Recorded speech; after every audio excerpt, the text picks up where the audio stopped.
ભચાઉ હિંમતપુરામાં કારથી યુવાનને કચડી નાખી હત્યા કરનારા આરોપીઓનું સ્થળ પર રીકન્સ્ટ્રક્શન. આરોપીઓએ ભચાઉના હિંમતપુરા વિસ્તારમાં બોલેરો ગાડીથી ઇરાદાપૂર્વક કચડી મોત નિપજાવ્યું હતું. ભચાઉના હિંમતપુરા ફુલવાડી વિસ્તારમાં વિનોદ ઉર્ફે જીગર કોલીની બોલેરો ગાડી ચઢાવી હત્યા કરવામાં આવી હતી.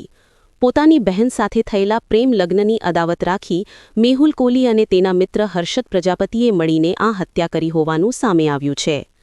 ઘટનાની ગંભીરતા ધ્યાનમાં લઈ ભચાઉ પોલીસે હ્યુમન ઇન્ટેલિજન્સ અને ટેકનિકલ સર્વેલન્સના આધારે ગણતરીના કલાકોમાં બંને આરોપીઓને ઝડપી પાડી જ્યાં હત્યાના બનાવને અંજામ આપ્યો હતો તે જગ્યાએ બંને આરોપીઓને પોલીસ જાપ્તા સાથે લઈ જઈને રીકન્સ્ટ્રક્શન કરી કાયદેસરની કાર્યવાહી હાથ ધરી છે. અહેવાલ પ્રતિનિધિ અલ્પેશ પ્રજાપતિ, ભચાઉ દ્વારા.